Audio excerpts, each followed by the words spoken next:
Hello everyone and welcome back to our channel. Today in this session we will discuss about the chapter number 11 of class 7, that is transportation in plants and animals. So without wasting any time, let's proceed with our today's session. So before we start, let us first revise what we have studied in the earlier one. तो पिछले session में हमने हमारे circulatory system के बारे में पढ़ना शुरू किया था कि हमारे जो हम ह्यूमन बीइंग्स हैं इनके अंदर जो डाइजेस्टेड खाना है वो प्लस जो वेस्ट मटेरियल हैं ये हमारे पूरे शरीर में एक जगह से दूसरी जगह ट्रांसफ़र किए जाते हैं ब्लड की मदद से।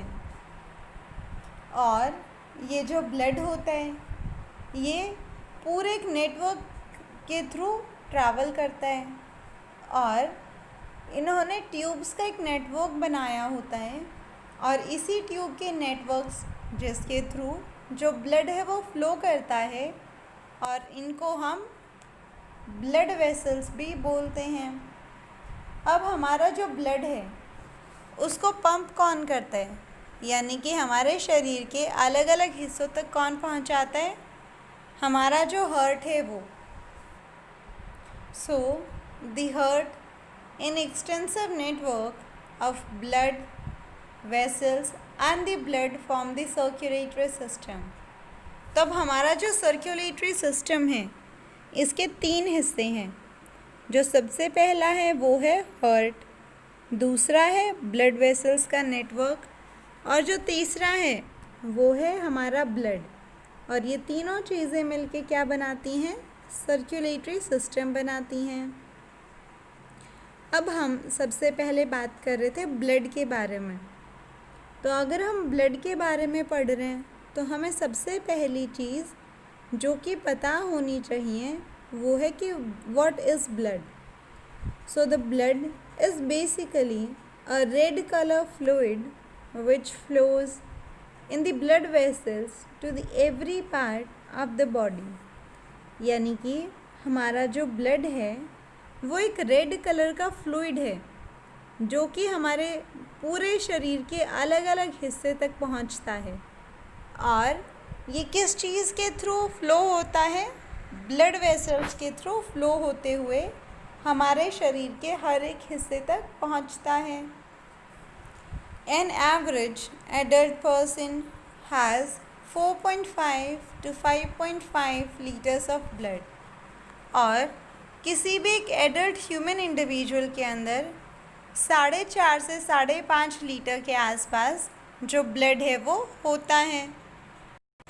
नेक्स्ट इज़ ब्लड ट्रांसपोर्ट, यानी कि जो हमारा ब्लड है वो कौन कौन सी चीज़ों को ट्रांसपोर्ट करवाता है। The substances like digested food from the small intestine to all the cells of the body. तो हमारा जो ब्लड है वो डाइजेस्टेड खाने को हमारी स्मॉल इंटेस्टाइन से शरीर के हर एक हिस्से तक पहुंचाएगा।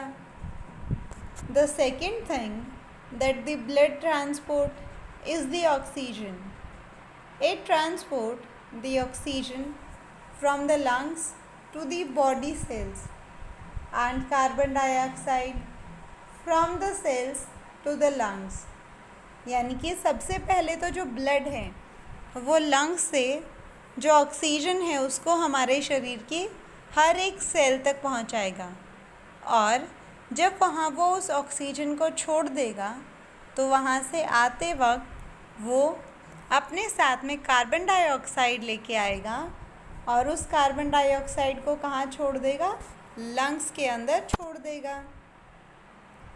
और जो तीसरी चीज़ जो कि हमारा ब्लड ट्रांसपोर्ट करवाता है वो है waste product. The waste product from the body cells for the removal from the body. यानी कि जो वेस्ट प्रोडक्ट है जो कि हमारी हर एक सेल के अंदर बना है उसको हमारे शरीर से रिमूव करवाने यानी कि हटाने का काम भी किसका होता है? ब्लड का होता है। Now the blood consist of two components, यानी कि अब ब्लड के अंदर दो चीज़ें मेन होती हैं। जो सबसे पहला कंपोनेंट है वो है लिक्विड कंपोनेंट, जिसको हम ब्लड प्लाज्मा भी बोलते हैं, और जो दूसरा कंपोनेंट है वो है solid component. The blood cells which include the RBC, WBC और द प्लेटलेट्स। तो यानी कि हमारा जो सॉलिड कंपोनेंट है उसके अंदर कौन कौन सी चीज़ें आएंगी?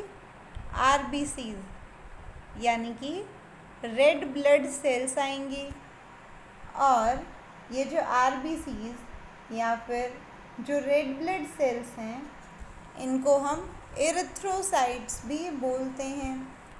तो एक तो हमें ये मिलेंगी, दूसरी हमें वाइट ब्लड सेल्स यानी कि डब्ल्यूबीसीज मिलेंगी।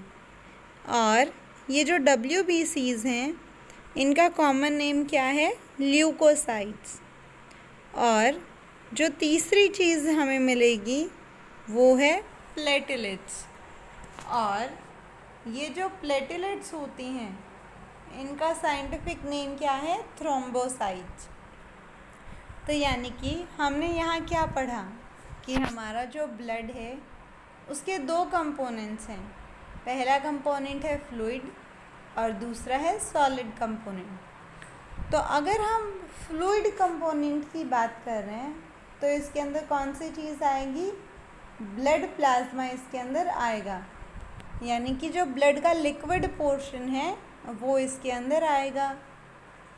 वहीं जो सॉलिड कंपोनेंट है उसके अंदर तीन चीज़ें आएंगी: red blood sales, white blood cells and platelets. अब ये जो रेड ब्लड सेल्स हैं इनका कॉमन नेम है आरबीसीज, और हम इनको एरिथ्रोसाइट्स भी बोल सकते हैं। वहीं जो वाइट ब्लड सेल्स हैं इनका कॉमन नेम है डब्ल्यूबीसीज, और इनको हम ल्यूकोसाइट्स भी बोल सकते हैं। वहीं जो प्लेटलेट्स हैं इसका जो साइंटिफिक नेम है वो है थ्रोम्बोसाइट्स। तो ये जो कंपोनेंट हैं वो ब्लड के अंदर हमें मिलते हैं। अब फॉर एग्ज़ाम्पल ये हमारी ब्लड वेसल थी, यानी कि एक ट्यूब के जैसा स्ट्रक्चर था जिसके अंदर से क्या चीज़ बह रही है? ब्लड बह रहा है। अब इस ब्लड के अंदर क्या क्या होगा? आरबीसीज होंगी, डब्ल्यूबीसीज होंगी और प्लेटलेट्स होंगी, और इसके अलावा जो लिक्विड पोर्शन आ रहा है वो क्या है? वो प्लाज्मा है। तो ये तीन चीज़ें हमारे ब्लड के अंदर हमें देखने को मिलेंगी, और ये हमारे ब्लड के कंपोनेंट्स हैं। अब हम सबसे पहले बात करेंगे प्लाज्मा के बारे में। The plasma is the fluid part of the blood. तो ये जो प्लाज्मा होता है ये ब्लड का जो फ्लूइड पार्ट है, यानी कि जो लिक्विड पार्ट है वो होता है। It is yellowish in colour and contain about 90% water. और ये जो प्लाज्मा है इसका कलर कैसा होता है? इसका येलोइश कलर होता है, और ये जो प्लाज्मा है इसके अंदर 90% पानी प्रेजेंट होता है। अब हम देखेंगे प्लाज्मा के functions.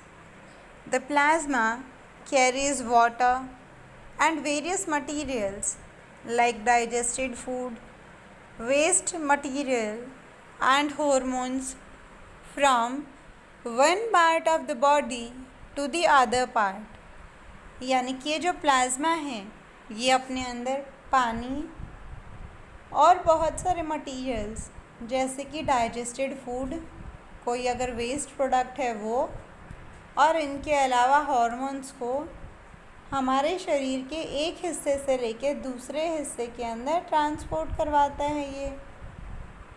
The plasma also contains electrolytes, proteins and carbohydrates.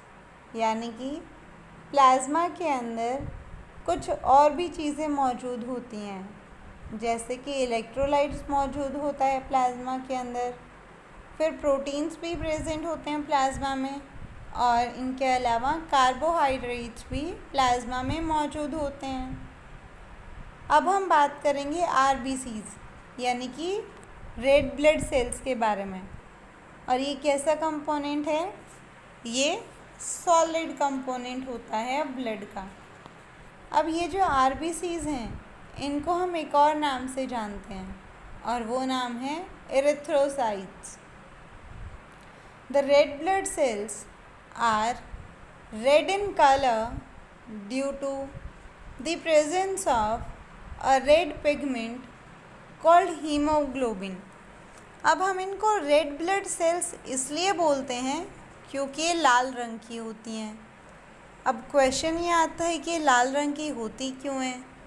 तो ये लाल रंग इनके अंदर इसलिए होता है क्योंकि इनके अंदर एक लाल कलर का पिगमेंट प्रेजेंट होता है जिसको हम हीमोग्लोबिन भी बोलते हैं। यानी कि हीमोग्लोबिन की प्रेजेंस की वजह से जो सेल्स हैं वो रेड कलर की हो जाती हैं और इसीलिए हम इनको रेड ब्लड सेल्स भी बोलते हैं। The haemoglobin of the RBC transport oxygen from the lungs to all the cells of the body. और अब ये जो रेड ब्लड सेल्स के अंदर हीमोग्लोबिन मौजूद है ये ऑक्सीजन को ट्रांसपोर्ट करवाता है हमारे लंग्स से लेके हमारे शरीर के और बाकी सारे हिस्सों तक। यानी कि हमने जो बोला कि ऑक्सीजन को लेके जाता है ब्लड शरीर के अलग अलग हिस्सों तक, तो कौन सी चीज़ है ब्लड के अंदर जो कि ऑक्सीजन के साथ जुड़ती है? और वो है हीमोग्लोबिन। यानी कि जो हीमोग्लोबिन है वो ऑक्सीजन के साथ बाइंड हो जाता है और फिर हमारे शरीर के अलग अलग हिस्सों तक पहुंचता है। It carries carbon dioxide produced by the cells during the breakdown of digested food of the lungs. इसके अलावा जो हमारा ब्लड है वो कार्बन डाइऑक्साइड जो कि हमारी सेल्स के अंदर बन रही है, और ये कब बनती है? जब जो डाइजेस्टेड खाना है वो ब्रेक डाउन होता है। यानी हमारे शरीर को जब भी एनर्जी की ज़रूरत होती है तो हम ये चीज़ पिछले चैप्टर के अंदर पढ़ चुके हैं कि सेल्स के अंदर जो रेस्पिरेशन है वो होता है जिसको हम इंटरनल रेस्पिरेशन भी बोलते हैं।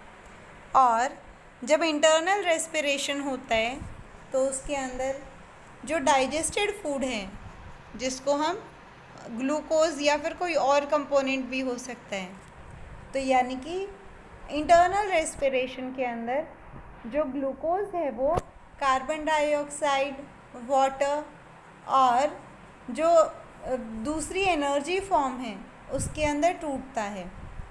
अब जो ग्लूकोज टूटने की वजह से जो कार्बन डाइऑक्साइड बनी है तो जो ब्लड जब वापस आएगा उन सेल से तो उस कार्बन डाइऑक्साइड को अपने साथ लेके आएगा। The RBCs are produced in the red bone marrow of the cells. अब ये जो आरबीसीज हैं ये बनती कहाँ पे हैं? तो ये हमारी बोन्स के अंदर रेड बोन मैरो प्रेजेंट होता है उसके अंदर बनती हैं। The average life span of RBC is about 120 days. और जो आरबीसीज हैं इनका लाइफ स्पैन यानी कि ज़िंदा रहने का जो वक्त है वो लगभग 120 दिन होता है। They are disc shaped and small in size. और ये जो आरबीसीज हैं ये डिस्क शेप की होती हैं और इनका जो साइज़ है वो बहुत ही छोटा होता है।